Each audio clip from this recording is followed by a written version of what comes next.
Maaf Bu Ilil mengganggu waktunya ya. Saya mohon meminta waktunya sebentar untuk wawancara tentang pengambilan keputusan yang selama ini Bu Ilil ambil ketika menjadi kepala sekolah di sekolah Bu Ilil. Pertanyaan yang pertama ini Bu Ilil. Jadi selama ini bagaimanakah Bu Ilil ini bisa mengidentifikasi kasus-kasus yang merupakan dilema etika atau bujukan moral? Identifikasi kasus-kasus itu apakah dilema etika atau bujukan moral itu saya hubungkan dengan ranah hukum, Bu.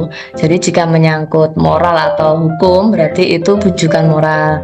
Namun jika masalahnya kemudian pilihan-pilihan yang dihadapkan itu nanti benar lawan benar atau tidak ada yang jelek, maka itu dilema etika, Bu. Pertanyaan selanjutnya ini Bu Ilil.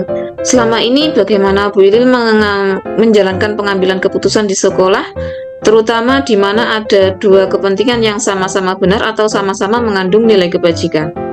Itu menyangkut kepentingan saya sendiri, Bu, maka saya akan mengidentifikasinya dengan saya cari akar permasalahannya sendiri, saya cari alternatif untuk memecahkannya itu apa, kemudian nanti keputusannya apa, itu secara pribadi, guys. Namun jika menyangkut beberapa orang, maka saya juga akan melibatkan orang-orang tersebut untuk saya ajak berdiskusi, guys, untuk mengambil keputusan tersebut sehingga nanti bisa diterima secara bersama-sama dan dipertanggungjawabkan secara bersama-sama. Langkah-langkah atau prosedur yang seperti apa yang Bu Ilil ini biasa lakukan selama ini?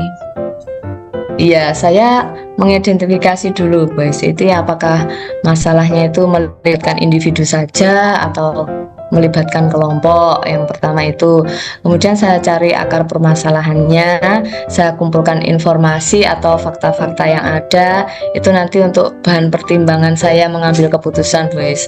Kemudian siapa saja yang terlibat, kemudian saya mengadakan rapat koordinasi, meminta pertimbangan kepada senior dulu, yang lebih berpengalaman atau yang sudah pernah mengalami. Kira-kira hal-hal apa saja yang selama ini Bu Ilil anggap itu efektif dalam mengambil keputusan pada kasus dilema-dilema etika, Bu? Hal-hal efektif ya, Bu. Jadi saya jika melibatkan banyak orang, maka saya harus berkoordinasi bersama dan keputusan yang kami ambil itu memang berdasarkan kesepakatan bersama. Itu dilema etikanya menyangkut seseorang, maka saya akan cenderung itu mengadakan coaching klinik, Bu. Pertanyaan selanjutnya, Bu Ilil. Hal-hal apa saja yang selama ini merupakan tantangan dalam pengambilan keputusan pada kasus-kasus dilema etika, Bu Ilil?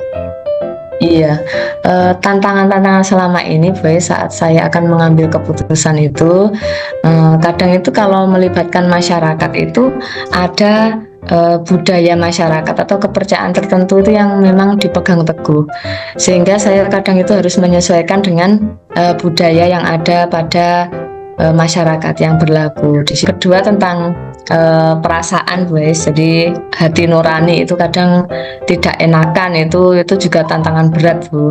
Kemudian kurangnya informasi itu juga menjadi tantangan. Kemudian keadaan emosi, guys. Kadang kita kalau dihadapkan dengan masalah itu campur aduk, guys, perasaannya. Kadang takut, khawatir, kemudian ingin marah, jadi seperti apakah selama ini itu Bu Ilil punya jadwal tertentu dalam menyelesaikan sebuah kasus dilema etika? Apakah langsung diselesaikan di tempat atau memiliki jadwal untuk menyelesaikannya, Bu? Terus kemudian bentuk dan prosedurnya seperti apa yang Ibu jalankan? Ya, itu tergantung dari permasalahannya, guys. Jika dilema etika itu menuntut kita untuk segera mengambil keputusan, maka juga harus kita cepat dalam bertindak.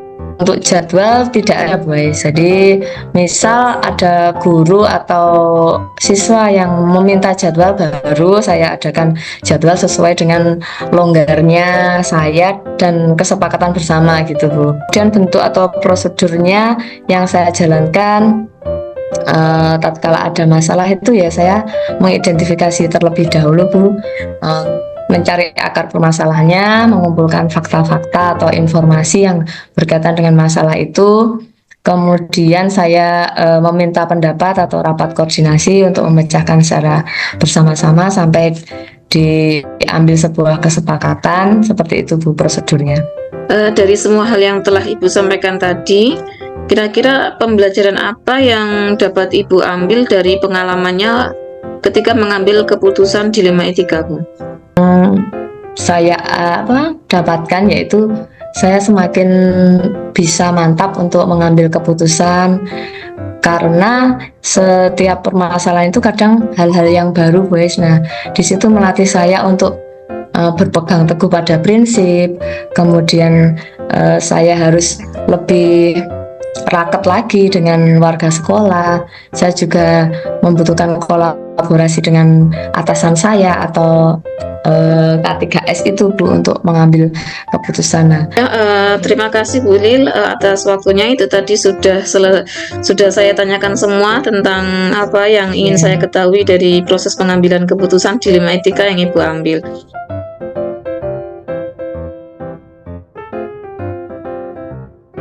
Ini saya kesini itu mau mewawancara Ibu ini terkait dengan pengambilan keputusan yang selama ini Ibu ambil di sekolah yang Ibu bimbing.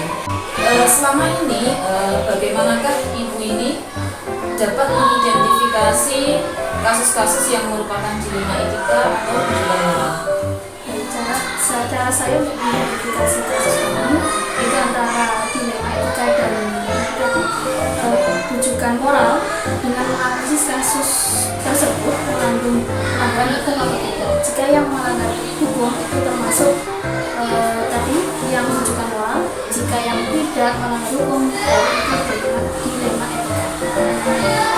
Selama ini bagaimana Ibu menjalankan pengambilan keputusan di sekolah Ibu, terutama untuk kasus-kasus di mana ada dua kepentingan yang sama-sama benar atau sama-sama mengandung nilai kewajiban?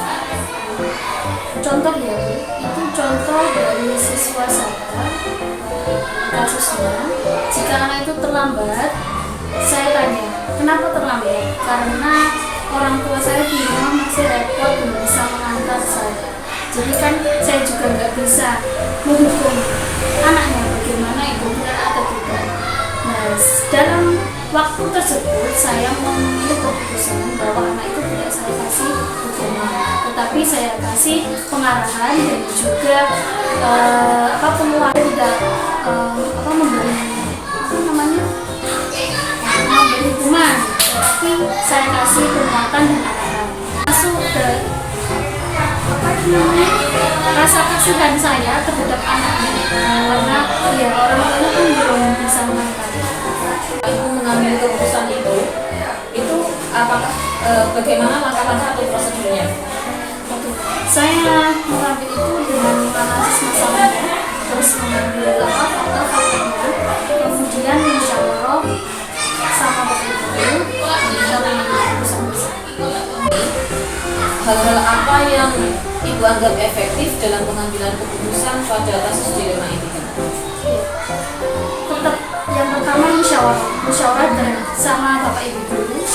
Itu nanti kalau kasusnya memang ringan, jika kasusnya berat, pasti saya mencari solusi ke pihak yayasan, karena kami membaca di bawah maupun yayasan. Ya, Bu Dini, jadi selama ini dalam pengambilan keputusan dilema etika itu, kira-kira yang menjadi tantangan itu apa? Ketika kita musyawarah di forum sama bapak ibu, pasti itu ada perbedaan pendapat. Nah, di situ dari perbedaan pendapat pasti kita cari yang lebih efektif, yang lebih efisien, kita ambil yang lebih efektif untuk anak. Nah, itu kita ambil keputusan. Apakah selama ini Ibu itu punya jadwal tertentu ketika mau melakukan penyelesaian masalah tentang dilema etika ini? Kami tidak punya jadwal tertentu, tetapi jika ada masalah pasti kita ngasih musyawarah. Terus dalam pelaksanaan itu bentuk atau prosedurnya seperti apa? Tadi kita menganalisis masalah, menunjukkan fakta-faktanya.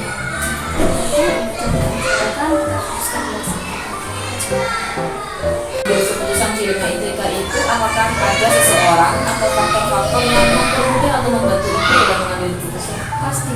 Yang pertama saya kan nggak bisa mengambil keputusan dengan saya sendiri. Pasti saya minta pendapat dari ibu dulu, jadi dalam masalah tersebut minta pendapat bapak ibu dulu. Jika itu sudah ada solusinya, kita putuskan. Jika belum ada solusi, hal yang Ibu sampaikan tadi, kira-kira pembelajaran apa yang Ibu ambil atau Ibu petik dari pengalaman dalam pengambilan keputusan di WMAETK? Jadi kasus seperti ini saya lebih berani mengambil keputusan, lebih mempunyai rasa percaya diri dari kita mencari solusi masalah-masalah ini, saya bisa mengambil keputusan